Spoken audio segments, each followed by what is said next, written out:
ये देखिए।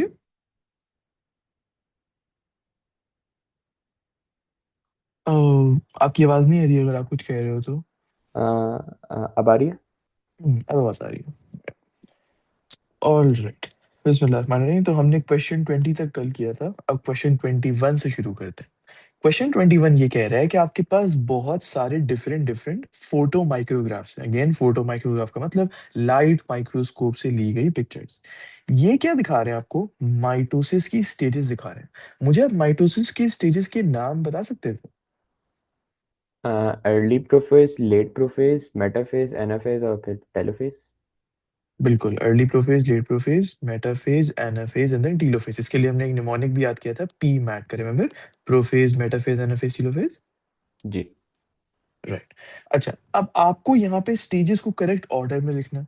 अब जब भी आपको मेटाफेज, मेटाफेज सबसे इजी होता है आइडेंटिफाई करना। क्यों? क्योंकि वहां पे सारे क्रोमोसोम्स एक लाइन में आए हुए होते हैं। क्या यहाँ पे एक लाइन पे है? नहीं, यहाँ पे नहीं, यहाँ पे नहीं, यहाँ पे नहीं, यहाँ पे बिल्कुल लाइन पे है। जैसे ही आपको सारे क्रोमोसोम्स एक सिंगल लाइन पे दिखे, जिस लाइन को हम इक्वेटर बोलते थे सेल का, या मेटाफेज प्लेट बोलते थे, वो ऑटोमेटिकली मेटाफेज है। अच्छा, फिर उसके बाद जहां पे आपको दिखे कि जो क्रोमेटिड्स हैं, जो सिस्टर क्रोमेटिड्स हैं, they are being pulled opposite directions में। और कैसे? इस सॉर्ट ऑफ शेप के अंदर। वो जो वीज होते हैं ना, डायनासोर के जो माउथ हम बनाते हैं लेस देन मोर देन लिखने के लिए मैथ्स में, वैसे ही शेप होता है इन सिस्टर क्रोमेटिड्स का। क्योंकि आपके पास यहाँ पर इस तरीके से क्रोमेटिड्स मेटाफेज प्लेट के अक्रॉस अलाइन हुए हुए होते हैं। अब सिस्टर क्रोमेटिड यहां से यहां जाएंगे और यहां से यहां जाएंगे, तो फिर ये तो इसी शेप में जाएंगे ना। तो आप फिर लोकेट करो कि ये वाली शेप कौन सी है। Which one is it? जहां पे आपको ये शेप दिख रहा हो।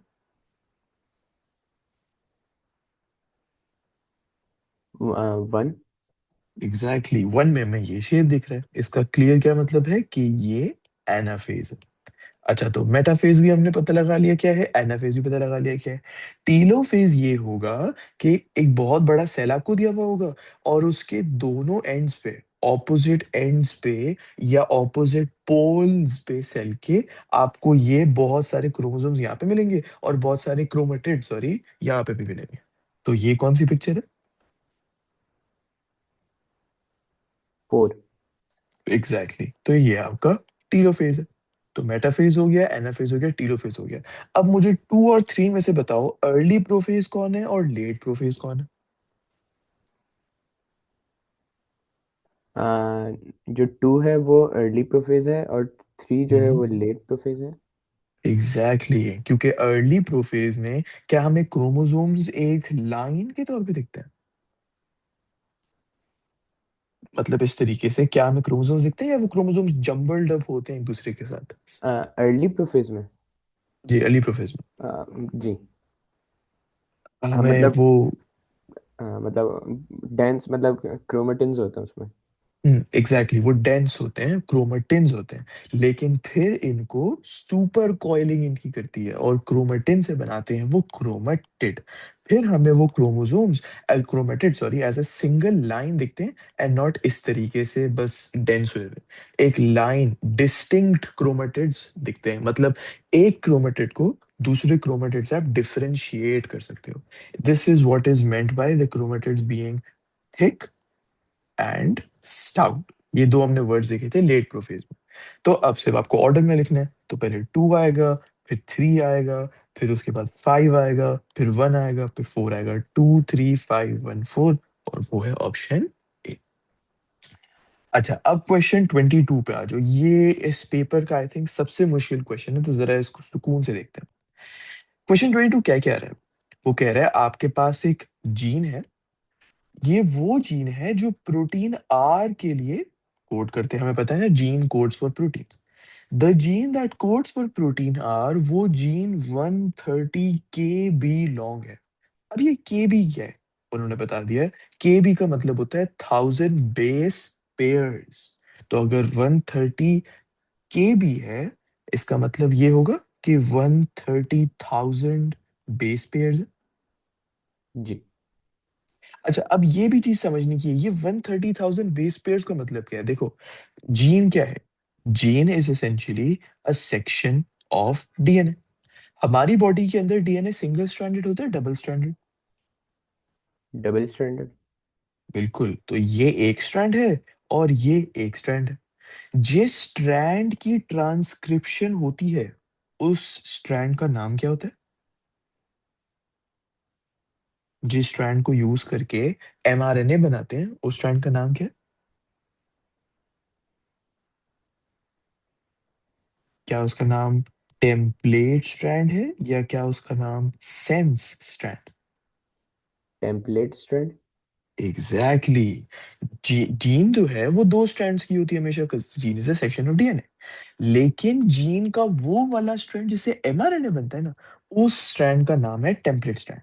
और जिस स्ट्रैंड से एमआरएनए नहीं बनता, जो उसके ऑपोजिट है, उसका नाम होता है सेंस स्ट्रैंड। तो अभी के लिए अज्यूम करो ये वो सेंस स्ट्रैंड है और ये वो टेम्पलेट स्ट्रैंड है। जब वो कह रहे हैं ना 130 किलो बेसिस, 130,000 बेस पेयर्स, तो ये एक बेस और ये एक बेस को ये कह रहे हैं बेस पेयर। फिर उसके बाद ये दो, और यहाँ पे भी उसका कॉम्प्लीमेंट्री बेस पेयरिंग के हिसाब से दूसरा बेस सेंस स्ट्रैंड पे। फिर ये तीन, फिर ये तीन, फिर ये चार, फिर ये चार। तो आप ऐसे मत समझना कि ये चार हैं, सिर्फ इन चार को गिन के ये कह रहे हैं दो बेसिस, नहीं। ये है एक बेस पेयर, ये दूसरा, ये तीसरा और ये चौथा। तो टेम्पलेट स्ट्रैंड पर, मतलब अगर मैं आपको कहूं कि चार बेस पेयर्स आपने बनाने हैं, तो क्या आप टेम्पलेट स्ट्रैंड पर चार न्यूक्लियोटाइड बेसिस बनाओगे?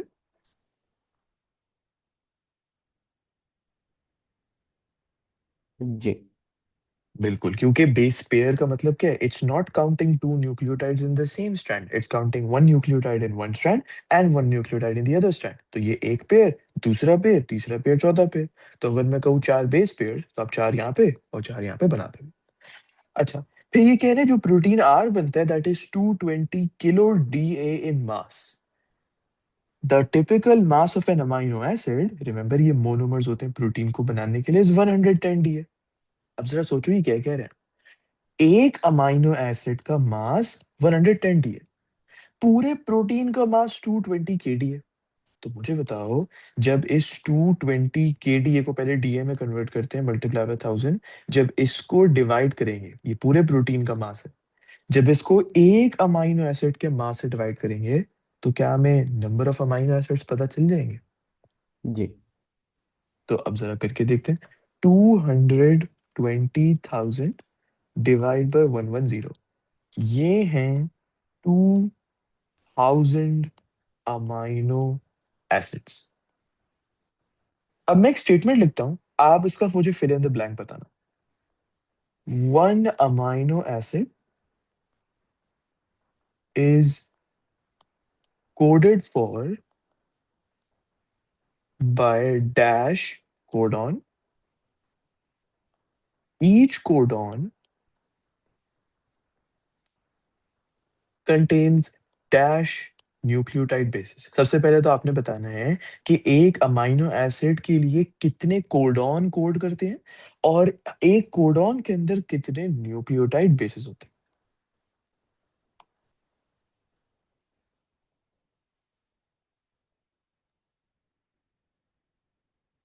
सोचो।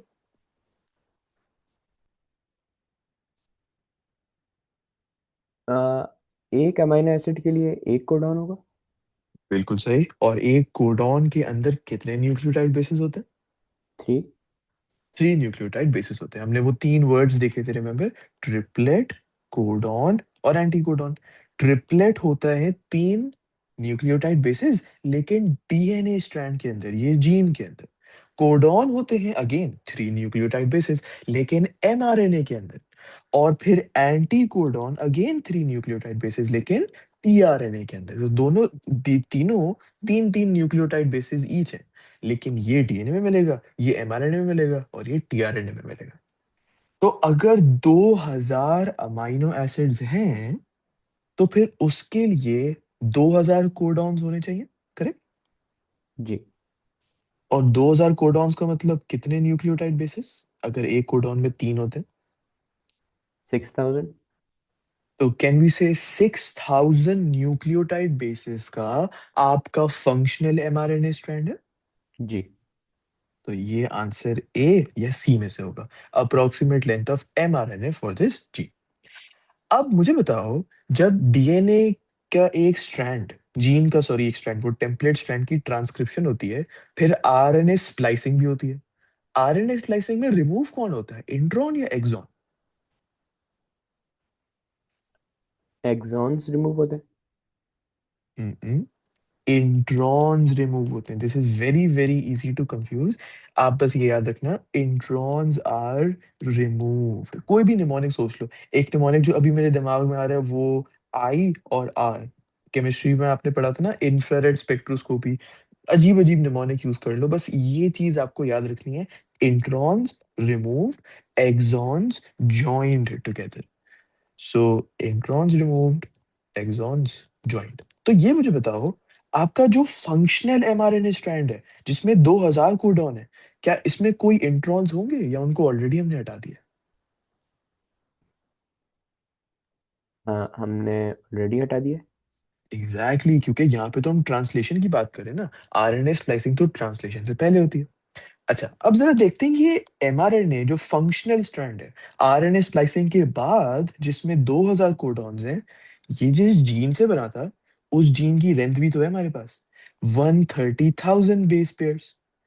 अब 130,000 में से, ये नंबर ऑफ बेसिस की बात हो रही है ना, 130,000 में से अगर आप 6,000 को निकाल दो, ये 2000 कोडॉन्स सारे के सारे क्या हम कह सकते हैं 2000 एक्सॉन्स हैं, क्योंकि इंट्रॉन्स रिमूव हो चुके हैं ऑलरेडी। जी। एंड 2000 एक्सॉन्स का मतलब क्या है कि 6000 न्यूक्लियोटाइड बेसिस। अब 130,000 बेसिस ये कहाँ पे थे, जीन के अंदर, टेम्पलेट स्ट्रैंड के अंदर। इसमें से अगर आप 6000 न्यूक्लियोटाइड बेसिस निकाल भी दो, तो आपके पास क्या बच गया, 124,000 न्यूक्लियोटाइड बेसिस। ये थे वो सारे इंट्रॉन्स जिनको हटाया गया। तो शुरू में आपका जीन की लेंथ थी 130,000 बेसिस, उससे जो एमआरएनए स्ट्रैंड बना वो भी था 130,000 बेसिस, लेकिन उसमें से ये 124,000 इंट्रॉन्स हटाए गए, ताकि 6,000 न्यूक्लियोटाइड बेसिस बच गए। और वो सारे के सारे एक्सॉन्स हैं, जिससे 2000 कोडॉन्स बने, जिससे 2000 अमाइनो एसिड्स बने। तो कितना लेंथ आपके इंट्रॉन्स का, 124,000, and hence the answer must be C. Make sense? सही। अच्छा खासा बस ये कैलकुलेशन वाला सवाल था। अब आप देखना आगे जाके इतने सिंपल सिंपल सवाल है, आप मुझे 10-10 सेकंड में सबका जवाब दोगे। डायग्राम आपको एक सेक्शन ऑफ डीएनए बता रहा है। दो bases in this section are labelled 1 and 2। 1 and 2 क्या होंगे, सोचो।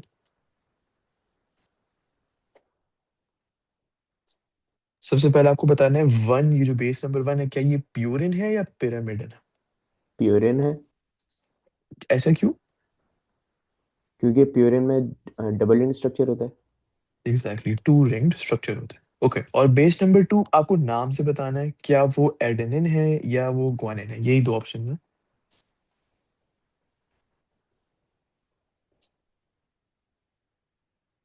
सबसे पहले तो आपको ये क्लियरली दिख रहा है ना, ये प्यूरिन है, और प्यूरिन कौन से दो होते हैं?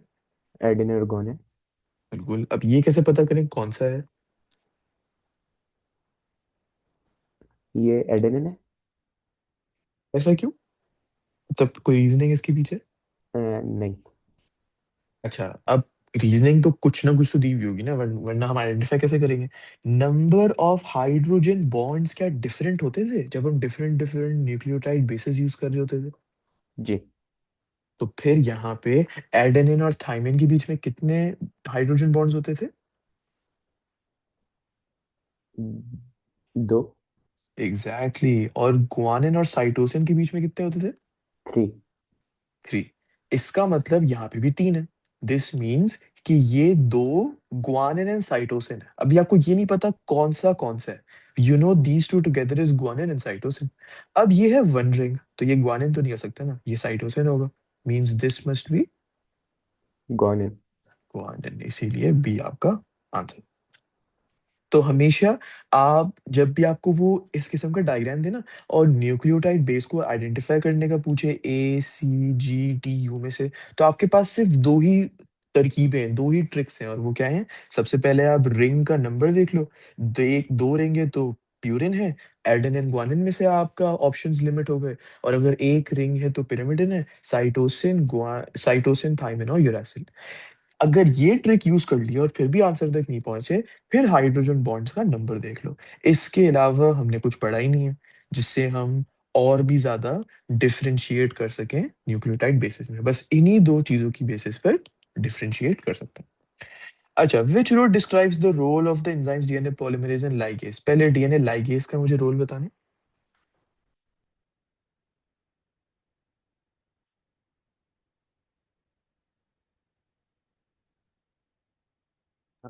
डीएनए लाइगेज जो होता है वो लैगिंग स्ट्रैंड को बाइंड करता है आके, मतलब जो ओके, फ्रेगमेंट्स होते हैं।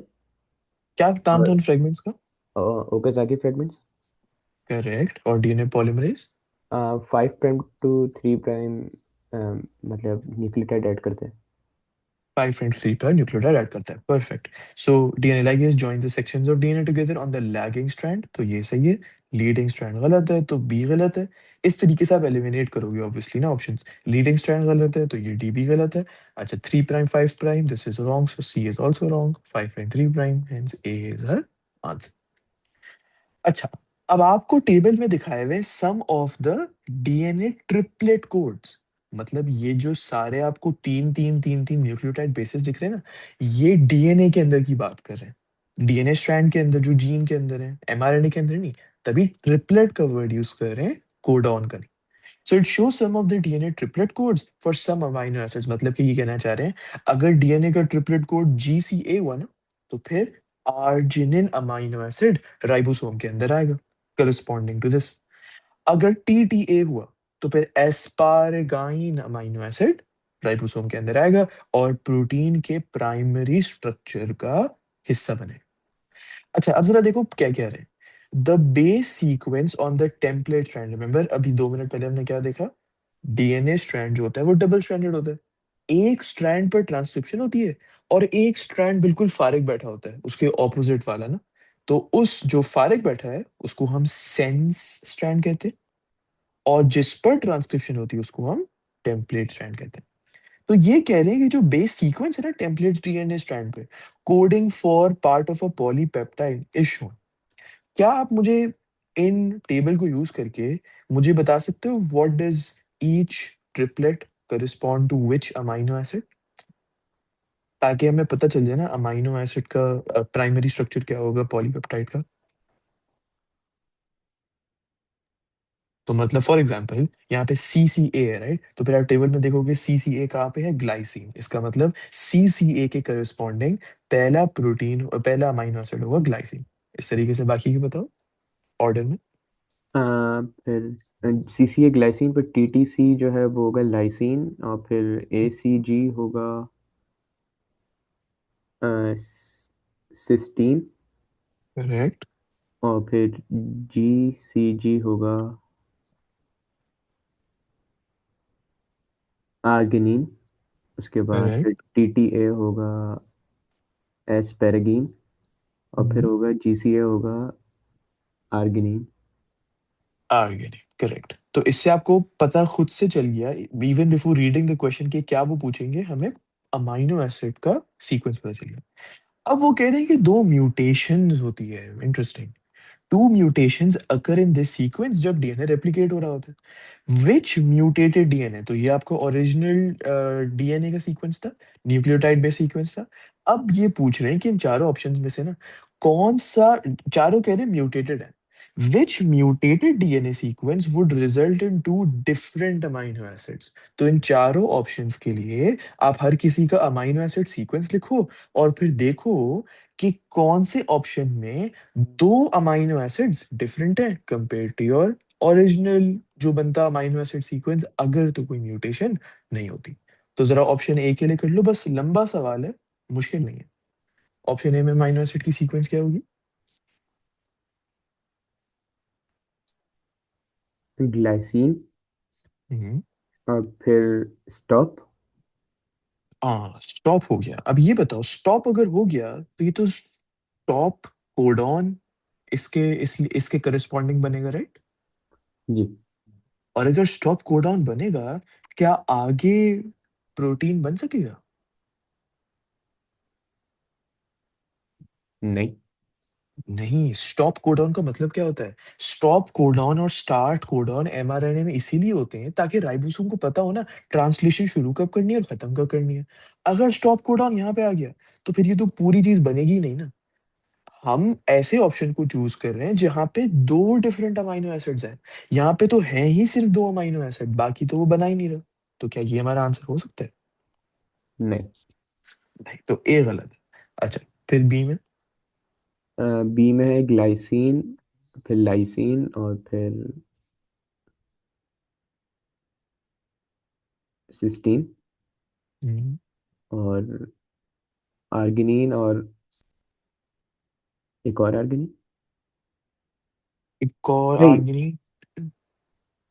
एस्पेरेगिन और फिर आर्गिनिन। एस्पैरागिन और फिर आर्गिनिन। तो ये तो सेम प्राइमरी स्ट्रक्चर बन गया एज जो हम बिफोर म्यूटेशन बना रहे थे। जी। सो डीएनए म्यूटेशन तो हुई, दो दो म्यूटेशंस हुई, एक ये वाला और एक ये वाला। लेकिन the problem is it did not result in two different amino acids, it became the same structure as it is. तो ये भी नहीं हो सकता। अच्छा, फिर सी में देखो। इसमें भी ग्लाइसिन, फिर लाइसिन, और फिर सिस्टीन, फिर आर्गिनिन, फिर एस्पेरेगिन, और फिर वापस आर्गिनिन। और फिर दोबारा से आर्गिनिन, तो ये भी नहीं हो सकता। तो ऑब्वियसली इसका मतलब डी होगा। अब अगर आपके पास एग्जाम में टाइम नहीं है, डी को सेलेक्ट करो और आगे बढ़ जाओ। लेकिन अगर टाइम है तो अब जरा इसको देखते हैं। इसका होगा ग्लाइसिन, लाइसिन, सिस्टीन, आर्गिनिन, और फिर वापस लाइसिन, हम्म, और फिर है प्रोलीन। तो क्या ये आखिरी दो अमीनो एसिड्स डिफरेंट आ गए? जी। Hence D is our answer. बस सिंपल सवाल था, बस टाइम टेकिंग था थोड़ा सा। अच्छा, अब जरा क्वेश्चन 26 पे आ जाओ। प्लांट्स ट्रांसपोर्ट इन प्लांट्स ही सवाल है। The diagram shows a vertical section through part of a stem of a dicotyledonous plant. बहुत लंबा सा वर्ड है, हमें इसका शॉर्ट फॉर्म पता है, डाइकोट प्लांट। तो बस ये स्टेम दिखा रहा है आपको डाइकोट प्लांट का। अब स्टेम में मुझे बताओ, जाइलम भी होगा और फ्लोएम भी होगा, करेक्ट? जी। तो तीन टाइप के स्ट्रक्चर आपके सामने दिए गए। What are the structures U V and W? सबसे पहले उन स्ट्रक्चर्स का नाम क्या है जहां पे ये परफोरेटेड प्लेट होती है? फ्लोएम। फ्लोएम। और इस प्लेट का नाम क्या था?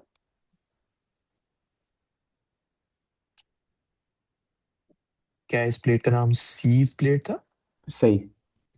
Perforated sieve plate. और ऑब्वियसली ये फ्लोएम है। अब फ्लोएम सीव ट्यूब एलिमेंट है ना। These are the small small cells which combine together to make the phloem sieve tube.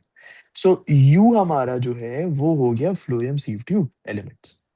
अब इसका मतलब तो एक ही ऑप्शन है विच इज बी, तो ये आपका आंसर है। लेकिन चेक भी कर लेते हैं, क्या वी आपका कंपेनियन सेल है जो फ्लोएम सीव ट्यूब एलिमेंट के बिल्कुल एडजेसेंट होता है? जी। तो ये बात भी सही है। और फिर बचा एक्स, सॉरी बचा डब्ल्यू, जो कि ऑब्वियसली आपका जाइलम वेसल एलिमेंट। तो सिर्फ all you I to do in this question is to identify U. जैसे आपने यू आइडेंटिफाई किया, क्योंकि हर कोई ना उससे शुरू करता है, क्या कहते हैं, वी से। तो क्योंकि उनको माइटोकॉन्ड्रिया दिखता है तो वो कहते हैं अच्छा वी कंपेनियन सेल है, इसलिए वी से वो शुरू करते हैं। लेकिन हमें तो ऑलरेडी पता है ना यू फ्लोएम सिव ट्यूब है, तो आंसर हमें जल्दी मिल गया। अच्छा, मुझे ये बताओ, which features of xylem vessels help to reduce the resistance to water flow? मतलब ऐसी कौन सी उसकी फीचर्स हैं? अब शायद इसमें ऐसी फीचर्स हो जो कि जाइलम की हो, लेकिन वो शायद रेजिस्टेंस टू वाटर फ्लो कम करने में काम ना आती है। So make sure of that, be careful of that. अच्छा, पहला फीचर है लिग्निन फॉर्म करता है एन इनकम्प्लीट सेकेंडरी वॉल। अब आप बताओ ये सही है भी या नहीं, और अगर सही है भी, is that a feature which helps to reduce resistance और not to water flow? Number two, there are no cross walls between the vessel elements. And number three, xylem vessels form narrow tubes. What do you think? Lignin incomplete secondary wall, मतलब incomplete हम इस sense में कह रहे हैं कि उसमें पिट होती है इस वजह से। यस, बिल्कुल सही कह रहे हो, उसमें पिट होती है और वो प्लाज्माटेस्माटा होता है। लेकिन क्या ये रेजिस्टेंस रिड्यूस करेगा टू वाटर फ्लो? नहीं। नहीं, तो वन नहीं हो सकता, which means A and B नहीं है। अब सी या डी?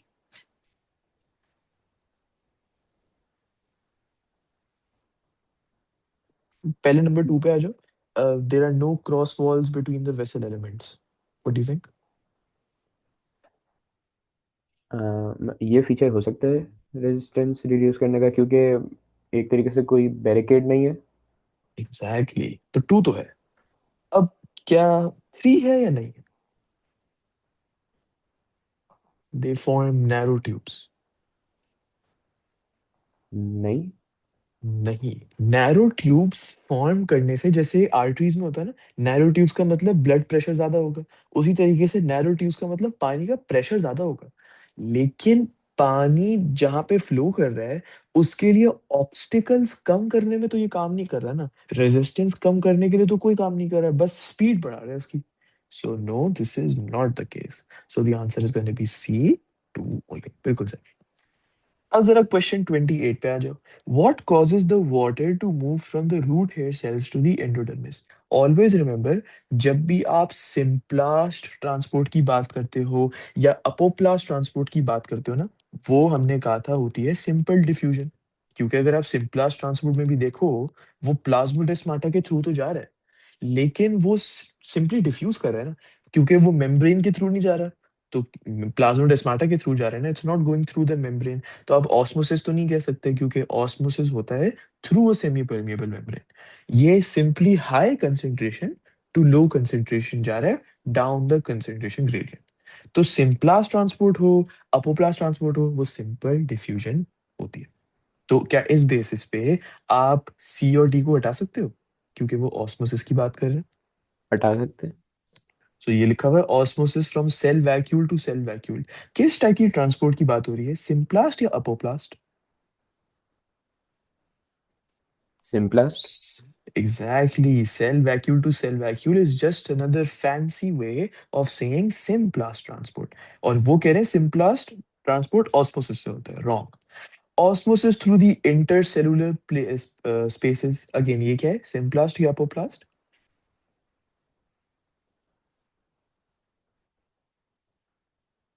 ये भी ये सिंपलेस्ट है। एग्जैक्टली ये सेल के बीच में जो स्पेसेस हैं, ये भी प्लाज्मोडेस्माटा के थ्रू है, ये भी साइटोप्लाज्मिक कनेक्शंस हैं, ये भी सिंप्लास्ट पाथवे, जो कि ऑस्मोसिस नहीं होता। अच्छा, बी को दादा देखो। डिफ्यूजन थ्रू द सिम्प्लास्ट, बिल्कुल सही। Osmosis and root pressure through the apoplast. कभी हमने रूट प्रेशर का नाम सुना था अपोप्लास्ट पाथवे? नहीं। एंड प्लस, क्या अपोप्लास्ट पाथवे में ऑस्मोसिस हो सकती है? नहीं। क्योंकि वहां पे कोई सेल मेम्ब्रेन ही नहीं है, वो तो cell wall to cell wall seep कर रहा होता है। So no. अब A is your answer, diffusion through the cell walls. अब बी में आप सोच रहे हो कि यहाँ पे तो ऑस्मोसिस लिखा है, लेकिन ये सिंप्लास्ट पाथवे नहीं है। ये कह रहे हैं osmosis down a water potential gradient in the cytoplasm. ये सिंप्लास्ट पाथवे नहीं है। What they are trying to explain is, जब पानी आपके रूट कॉर्टेक्स सेल्स में पहुंच जाता है और उसको एंडोडर्मिस में जाना होता है, कैस्पेरियन स्ट्रिप होती है। तो क्या अपोप्लास्ट पाथवे यूज हो सकता है? नहीं। नहीं है। इसीलिए जो पानी अपोप्लास्ट पाथवे में होता है, वो ऑस्मोसिस के जरिए साइटोप्लाज्म में आता है, ताकि वो सिंप्लास्ट पाथवे कंटिन्यू कर सके। तो ये जो मूवमेंट है ना, सेल वॉल में पानी पहले था, लेकिन अब वो अपोप्लास्ट नहीं कर सकता, तो वो साइटोप्लाज्म में आया। इसकी वो बात कर रहे हैं कि हाँ, ये तो हमने पढ़ा है कि ये होता है osmosis. This is why A is your answer. Good to go. सही। ओके। अब क्वेश्चन 29 पे आ जाओ। What changes occur as carbohydrate is moved into a sink? तो मतलब ये आपका फ्लोएम सीव ट्यूब एलिमेंट है। क्या फ्लोएम सीव ट्यूब कह देते हैं? और यहाँ पे मास फ्लो हमने पढ़ा है, उसके जरिए जो ट्रांसलोकेशन हो रही थी एसिमिलेट्स की, वो हो रही थी। यहाँ पे है सिंक। अब ये जो कार्बोहाइड्रेट है ये सिंक में जा रहा है। जब ये सिंक में जा रहा है तो यहाँ पे सीव ट्यूब एलिमेंट का वाटर पोटेंशियल क्या हो रहा है? सॉल्यूट निकल रहा है। इंक्रीज हो रहा है। बिल्कुल, so water potential becomes higher. और जब वाटर पोटेंशियल बढ़ जाता है तो क्या पानी यहीं पे रहना पसंद करेगा या वो ऑस्मोसिस के जरिए बाहर निकल जाता है? Remember to maintain the hydrostatic pressure gradient. बाहर निकल जाता है। बिल्कुल, तो जब वो बाहर निकल जाएगा तो volume of liquid in the सीव tube element increase हो गया डिक्रीज? डिक्रीज। इसीलिए सी इज योर आंसर। अच्छा, which statement correctly compares blood plasma and tissue fluid in a healthy person? Blood plasma contains more protein than tissue fluid. Both blood plasma and tissue fluid contain RBC. Tissue fluid contains WBC and blood plasma does not contain lymphocyte. And tissue fluid is formed from blood plasma and is not returned to blood plasma. पहले तो ये समझते ना, ये topic सवाल, ये जो सवाल है किस टॉपिक से। तो वो ये कह रहे हैं कि आपके पास यहाँ पे एक लेट सपोज कैपिलरी है और यहाँ पे ब्लड प्लाज्मा। अब क्या आपने ये चीज पढ़ी है कि ब्लड प्लाज्मा से फिर टिश्यू फ्लूइड में कुछ चीजें जा सकती हैं हाइड्रोस्टैटिक प्रेशर की वजह से? जा सकती हैं। बिल्कुल जा सकती हैं। जब ये ब्लड प्लाज्मा एक कैपिलरी में, राइट, जिसका कैपिलरी का जो वो है लूमेन है वो बहुत छोटा है, उससे एक बहुत ज्यादा हाइड्रोस्टैटिक प्रेशर यहाँ पे क्रिएट हो जाता है।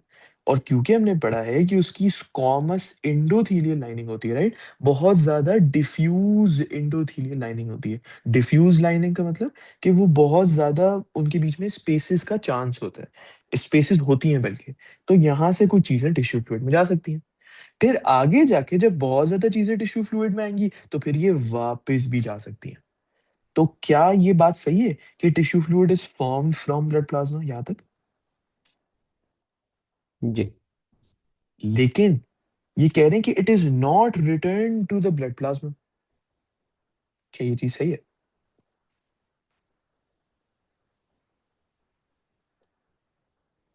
मतलब कि वो कह रहे हैं कि कुछ चीजें यहां से आई और फिर ये चीजें हमेशा यहाँ पे रहती हैं, थोड़ी सी और चीजें वापस से अंदर नहीं जाती। Is that the case?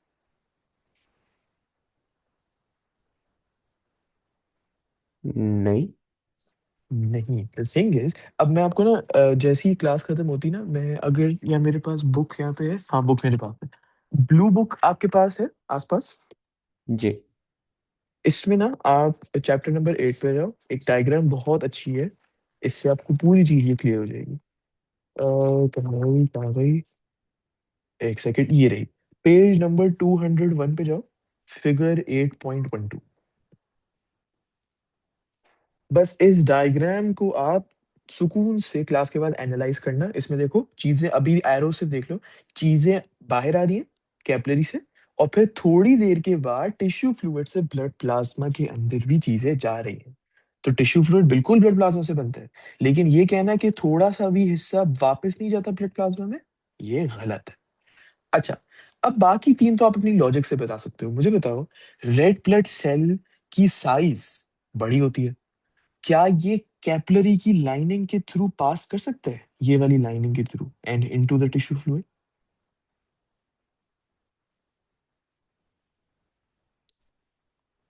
Red blood sales.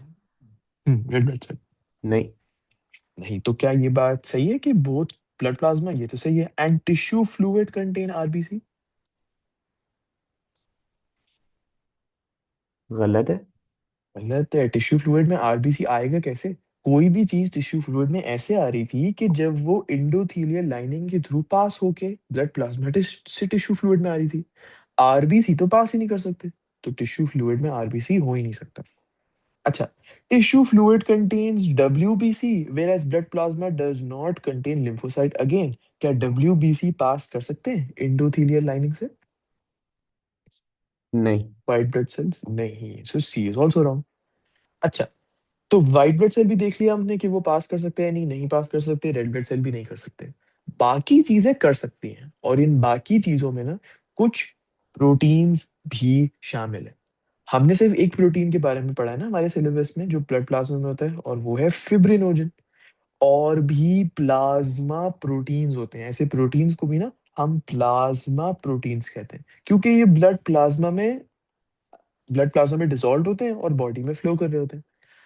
अब इनके बारे में ना एक चीज बहुत इंटरेस्टिंग है, और वो क्या, ये जो प्लाज्मा प्रोटीन्स होते हैं ना, ये डिफरेंट डिफरेंट साइजेस के होते हैं। कुछ पास कर जाते हैं, लेकिन कुछ पास नहीं करते, जैसे फिब्रिनोजन, क्योंकि उसकी साइज बहुत बड़ी होती है।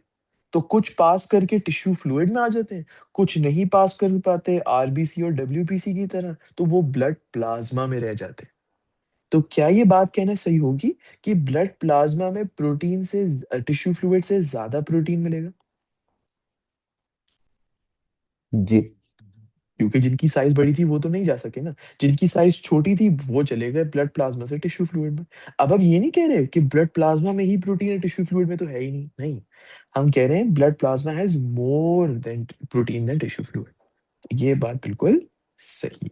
Hence A is the answer. तो इसमें कोई मुश्किल चीज नहीं है, बस वो डायग्राम एक बार आप देख लोगे ना, तो ये चीज बिल्कुल सिंपल सिंपल हो जाएगी। अच्छा, the body maintains an average normal blood pH of 7.4, which row describes the conditions that would increase the dissociation rate of hemoglobin the most during periods of intense exercise। सवाल को छोड़ो, पहले मुझे इस word का मतलब समझा दो। डिसोसिएशन रेट ऑफ हेमोग्लोबिन ये क्या चीज है? मतलब कितना डिसॉल्व होगा। डिसॉल्व होगा मतलब? समझा नहीं।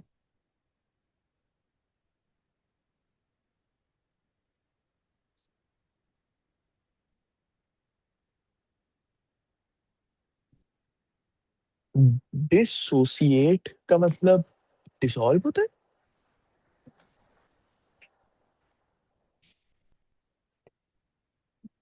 नहीं ना। डिसोसिएशन का मतलब क्या होता है, पहले ये बता दो। केमिस्ट्री में पढ़ा था लेकिन इधर याद नहीं आ रहा। अच्छा, डिसोसिएशन का मतलब होता है अलग होना। तो हेमोग्लोबिन किसके साथ कंबाइन करता है रेड ब्लड सेल्स में? ऑक्सीजन। बिल्कुल, और उससे बनता है oxy haemoglobin. Dissociation rate of haemoglobin का मतलब है कि इस वक्त जो आपके पास ऑक्सी हेमोग्लोबिन है ना, वो कितना हेमोग्लोबिन में कन्वर्ट हो रहा है। तो क्या हम कह सकते हैं कि percentage combination of oxy haemoglobin कम हो रहा है? कह सकते हैं। क्योंकि आपके पास पहले बहुत सारा ऑक्सी हेमोग्लोबिन था, अब तो उसकी डिसोसिएशन हो रही है, तो ऑक्सी हेमोग्लोबिन कम हो रहा है। In other words, percentage combination of oxy haemoglobin की बात हो रही है। अब ये कह रहे हैं कि डिसोसिएशन बढ़ रही है, तो क्या ऑक्सी हेमोग्लोबिन बढ़ रहा है या कम हो रहा है? कम हो रहा है। एग्जैक्टली exactly, ऑक्सी हेमोग्लोबिन कम हो रहा है, हेमोग्लोबिन ज्यादा हो रहा है। ऑक्सी हेमोग्लोबिन कम हो रहा है, इसका मतलब क्या है कि ऑक्सीजन के लिए हेमोग्लोबिन की अफिनिटी बढ़ रही है या कम हो रही है? कम हो रही है। कम हो रही है। सो यहाँ पे पहले लिखते हैं, affinity of haemoglobin for oxygen is decreasing. तभी ऑक्सी हेमोग्लोबिन कम बन रहा है और हेमोग्लोबिन बगैर ऑक्सीजन के ज्यादा बन रहा है। अब हमने एक चीज जरूरी पड़ी थी, और वो क्या था, कि हेमोग्लोबिन उस गैस के साथ ज्यादा अफिनिटी रखेगा जो गैस ज्यादा ज्यादा वहां उस एनवायरनमेंट में प्रेजेंट है, करेक्ट? सही। तो कार्बन डाइऑक्साइड और ऑक्सीजन आपकी दो गैसेस थी, जो ज्यादा होगा हेमोग्लोबिन की अफिनिटी उसके साथ ज्यादा होगी और दूसरे वाले के साथ कम होगी। तो अगर अफिनिटी हेमोग्लोबिन की ऑक्सीजन के लिए कम है, तो what you think, carbon dioxide के लिए भी कम होगी या उसके लिए ज्यादा होगी? उसके लिए ज्यादा होगी। विच मीन्स कार्बन डाइऑक्साइड का पार्शियल प्रेशर 5.6 होगा या 9.5 होगा? 9.5। ज्यादा होगा, एग्जैक्टली 9.5 होगा, तो इसीलिए ए और सी कैंसिल आउट हो गए। अब अगर कार्बन डाइऑक्साइड ज्यादा है, तो इसका मतलब कि आपका वाटर के साथ कंबाइन करके वो क्या कार्बोनिक एसिड भी ज्यादा बनाएगा? जी। और कार्बोनिक एसिड एक एसिड है, वो डिसोसिएट करेगा into hydrogen carbonate ions and H plus ions protons, जो कि आपके पीएच को 7.4 से बढ़ा देंगे या कम कर देंगे? कम कर देंगे। इसीलिए 7.2 is the answer and not 7.6, and hence B is the answer. Make sense? सही। Okay. Acha, question 32. The graph shows the changes in the blood pressure during one cardiac cycle. यहाँ पे blood pressure की changes दिखा रहे हैं किसमें? Aorta में, ventricle में और atrium. What is happening at time X? Time x में जरा देखो, सबसे पहले एओर्टा से शुरू करते हैं। एओर्टा है ये वाली लाइन कि बड़ी लाइन फिर डॉट फिर बड़ी लाइन फिर डॉट, मतलब ये वाली। एक्स पे दिखाया जा रहा है कि एओर्टा में प्रेशर बढ़ रहा है। एओर्टा के अंदर जो वॉल्व होती है, उस वॉल्व का नाम क्या था, जो क्या कहते हैं लेफ्ट वेंट्रिकल और एओर्टा के बीच में होती है?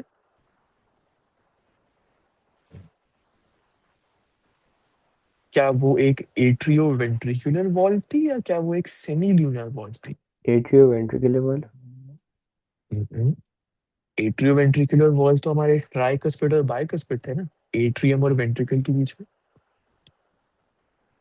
सही। तो वो इसलिए लफ्ज देखो क्या लिखा हुआ है, atrio ventricular, between the atria and the ventricle. तो वो ट्राइकस्पिड एंड बाइकस्पिड है, बाइकस्पिड को आप मिट्रल वॉल्व भी बोलते थे। अब जो दूसरी कैटेगरी है वो क्या है, सेमी ल्यूनर वॉल्व। ये वो दो हो सकती हैं, एक तो लेफ्ट वेंट्रिकल और एओर्टा के बीच में एओर्टिक वॉल्व, और राइट वेंट्रिकल और पल्मोनरी आर्टरी के बीच में पल्मोनरी वॉल्व। तो अगर एओर्टा में प्रेशर बढ़ रहा है तो इसका मतलब क्या होगा कि एओर्टा के अंदर ब्लड आ रहा है या नहीं आ रहा ब्लड आ रहा है। है? और कॉर्ड ब्लड प्रेशर बढ़ा है तो ब्लड आ रहा होगा ना। और उसके लिए एओर्टिक वॉल्व को खुलना जरूरी है या बंद होना? खुलना जरूरी है। तो इसलिए ए और बी तो नहीं हो सकते। अब एट्रियम के देखते हैं जरा, एट्रियम में क्या चल रहा है। एट्रियम है ये वाली चीज। जब एक्स टाइम एक्स के बाद हमें क्या दिख रहा है, थोड़ा सा ब्लड प्रेशर इंक्रीज हो रहा है एट्रियम में या डिक्रीज हो रहा है? इंक्रीज हो रहा है। And what is that telling you? Is the atrium getting emptied or is it getting filled? It is getting field.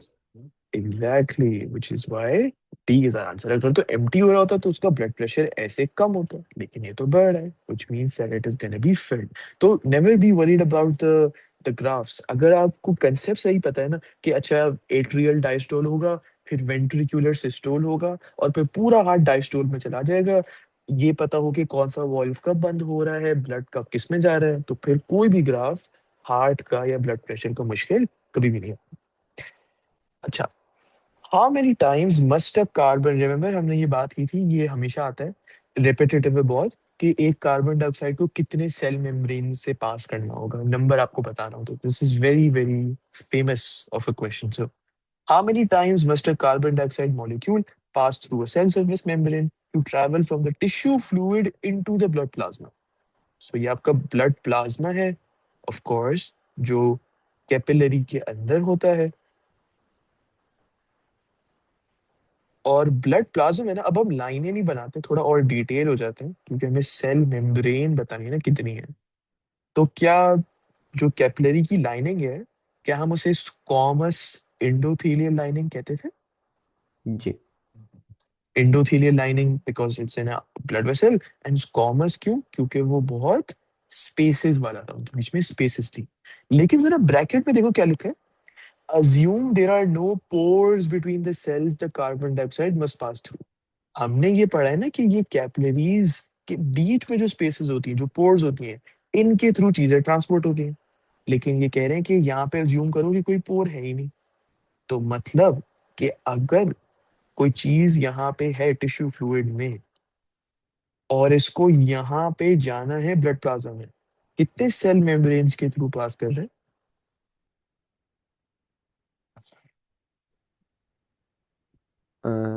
दो सेल मेम्ब्रेन। बिल्कुल सही, 2 सेल मेम्ब्रेन। बहुत से बच्चे ना यहाँ पे एक लिख के आते हैं क्योंकि एक सेल है, सिंगल सेल लेयर है। नहीं, किसी भी सेल को अगर आप देखो, अगर किसी चीज को सेल के थ्रू पास करना है तो नीचे भी सेल मेम्ब्रेन है, ऊपर भी सेल मेम्ब्रेन है। तो ये तो दो हुए, राइट? इसीलिए दो इज आंसर। अच्छा, अब आपको दो टाइप के ना एपिथेलियल सेल दिखाए हुए हैं और वो कह रहे हैं 1 and 2 जो है they occur in the mammalian gas exchange system in a healthy human. इस एपिथेलियल लाइनिंग का क्या नाम है? Ciliated epithelial. Exactly, ciliated epithelial lining. ये ज्यादातर रिकॉग्नाइज नहीं होगा, लेकिन सबसे पहले ये रिकॉग्नाइज आपको करना चाहिए क्योंकि सीलिया है, बिल्कुल सही। और सीलिएटेड एपिथेलियल लाइनिंग में इन एपिथेलियल सेल्स का फंक्शन क्या था? सिक्रीट म्यूकस या मूव म्यूकस? Move mucus.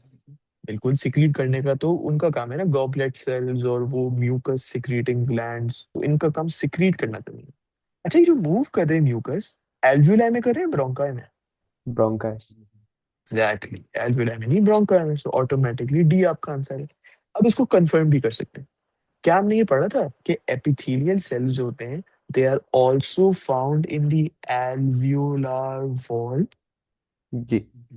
तो वहां पे एल्वियोलाई का फंक्शन क्या होता है रेस्पिरेटरी सिस्टम में? Gas exchange. एग्जैक्टली, तो ये epithelial cells are the gas exchange surface in the alveoli. अच्छा, which tissues would be seen in a photo micrograph of the wall of a trachea? वो हमने क्या लेयर्स के नाम पढ़े थे? म्यूकोसल लेयर, सब mucosal layer, cartilage layer, basement membrane. तो क्या स्मूथ मसल मिलता है ट्रेकिया की वॉल में?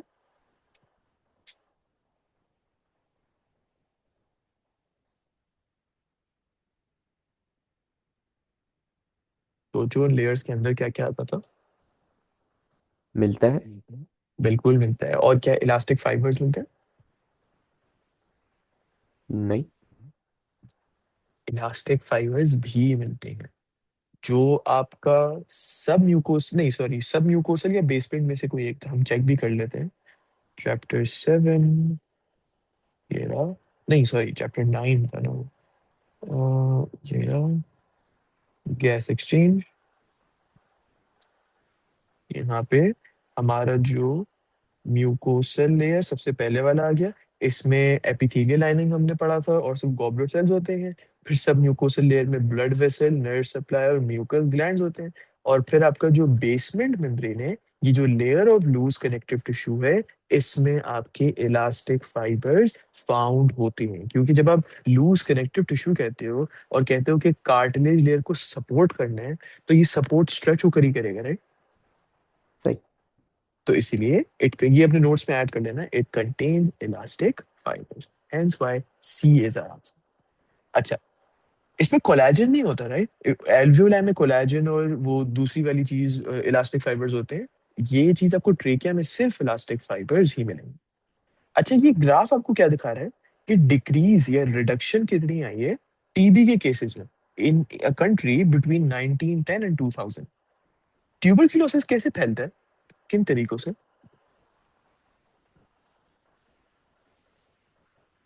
ट्यूबरकुलोसिस एयरबोर्न डिजीज है। हम्म, बिल्कुल। तो हवा में फैलता है, ओके। एंड और एनिमल्स में होता है, मतलब जो तो ये बोविस जो, वाला क्वेश्चन था। बिल्कुल, ये ट्यूबरक्लोसिस तो एयरबॉर्न डिजीज है। ये माइकोबैक्टीरियम बोविस किन दो तरीकों से फैलता है? एनिमल्स फॉर एग्जांपल, अगर काव है तो अगर हम उसका फॉर एग्जांपल उसका मिल्क देखें, अगर वो इन्फेक्टेड है तो उसके मिल्क में भी इन्फेक्शन मतलब डिजीज होगा। बिल्कुल, अनपैस्चराइज मिल्क। और फिर एक और इसी से रिलेटेड, सही जा रहा। उसका मीट। Exactly, uncooked meet. तो सारी चीज काउ से ही रिलेट करती है, अनपैस्चराइज मिल्क एंड अनकुक्ड मीट। तो वो कह रहे हैं कौन से ऐसे फैक्टर्स हैं जो मैं देख रहा हूँ ना, टीबी की केसेस रिड्यूस हो रहे हैं 20 सालों में, या सॉरी 20 सालों में नहीं, 90 सालों में, 90 years में। Which factors do you think could have contributed to the fall in the TB cases over this period? Pasteurisation of milk, is that the case? जी। बिल्कुल। अच्छा, the provision of new housing to reduce over crowding.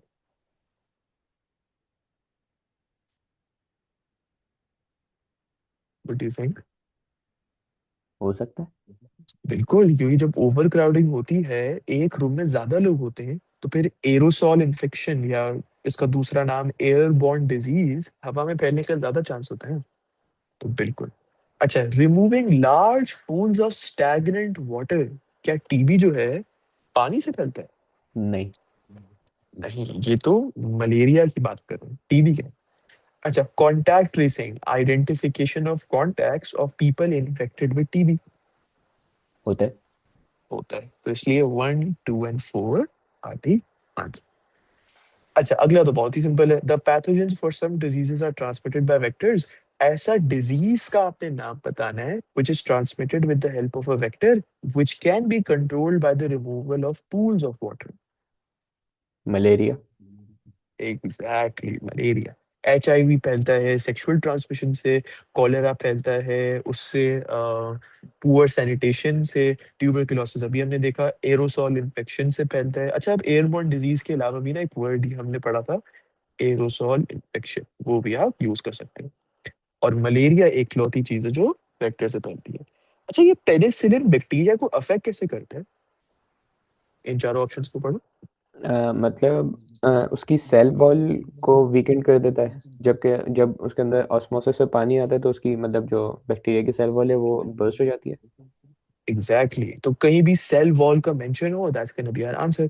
It inhibits DNA replication by binding to nucleotides, cell wall की बात नहीं की। It inhibits translation by preventing tRNA binding to ribosome, blah blah blah, cell wall की बात नहीं की। It is a competitive inhibitor of an enzyme in cell wall synthesis. It is a competitive inhibitor of an enzyme in protein synthesis. What do you think? C or D? C. C, बिल्कुल सही। I think you said C, if I'm not wrong. वो जी। आपकी आवाज थोड़ी सी वो glitch हो गई। अच्छा, सी करेक्ट।